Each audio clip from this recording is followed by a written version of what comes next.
Tervetuloa kuuntelemaan Future Makers podcastia, jossa tutkimme innovaatisia mieliä ja mullistavia strategioita, jotka muovaavat liike-elämän tulevaisuutta. Minä olen juontaja 1, Mikael. Ja minä olen toinen juontajanne, Jaakko. Ensimmäisessä jaksossamme sukellamme avaintrendeihin, jotka ovat muuttamassa liike-elämän maisemaa tulevina vuosina. Olispa yrittäjä, liiketoiminnan johtaja tai vain kiinnostunut alan tulevaisuudesta, tämä podcast on sinua varten. Tänään käsittelemme 3 suurta trendiä, jotka vaikuttavat liike-elämän tulevaisuuteen. Digitaalinen transformaatio, kestävä kehitys ja muuttuva työvoima. Aloitetaan digitaalisesta transformaatiosta.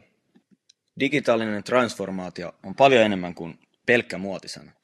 Se on perustavanlaatuinen muutos siinä, miten yritykset toimivat ja tuottavat arvoa asiakkaille. Teknologiat, kuten tekoäly, lohkoketju ja esineiden internet tehostavat toimintaa ja luovat uusia mahdollisuuksia kasvuun ja innovaatioon. Juuri niin. Esimerkiksi tekoälypohjainen data-analyysi, joka auttaa yrityksiä ymmärtämään asiakaskäyttäytymistä tavoilla, jotka olivat 10 vuotta sitten mahdottomia, mahdollistaen henkilökohtaiset markkinointistrategiat. Hyvä esimerkki on Amazon, joka on hyödyntänyt tekoälyä parantaakseen suositusalgoritmia, optimoidaakseen toimitusketjuja ja kehitäkseen kassattomia kauppoja, mikä parantaa sekä tehokkuutta että ostokokemusta. Seuraavaksi puhutaan kestävästä kehityksestä. Yritykset tunnustavat yhä enemmän kestävän käytäntöjen tärkeyden. Tämä ei ole pelkästään yritysten yhteiskuntavastuuta, vaan myös pitkän aikavälin elinkelpoisuutta. Yritykset, jotka priorisoivat kestävyyttä, huomaavat sen johtavan kustannussäästöihin, parempaan asiakasuskollisuuteen ja parempaan riskienhallintaan. Hyvä esimerkki tästä on Tesla.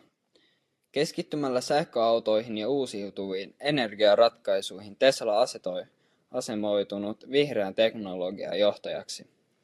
Heidän sitoutumisensa kestävyyteen erottaa heidän perinteisistä autovalmistajista ja houkuttelee ympäristövastuullisuutta arvostavan asiakaskunnan. 3. trendi, joka muovaa liike-elämän tulevaisuutta, on muuttuva työvoima.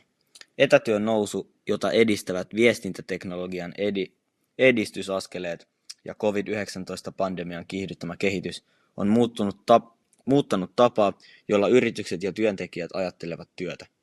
Joustavuus, työ- ja vapaa-ajan tasapaino sekä etäyhteistyövälineet eivät ole enää etuja, vaan odotuksia.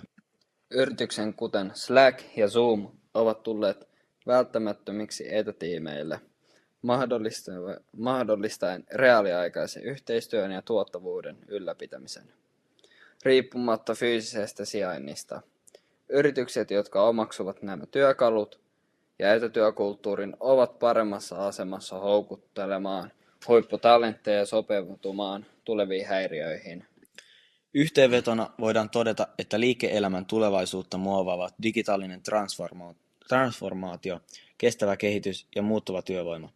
Näiden trendien omaksuminen auttaa yrityksiä pysymään kilpailukykyisinä ja edistämään pitkäaikaista menestystä. Tulevissa jaksoissa sukellamme syvemmälle näihin aiheisiin ja esittelemme haastatteluja alan johtajien kanssa, jotka ovat näiden muutoksien eturintamassa.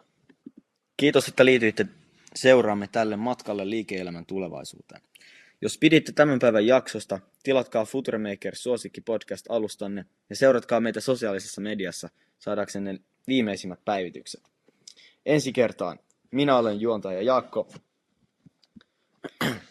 Ja minä olen juontaja Mikael.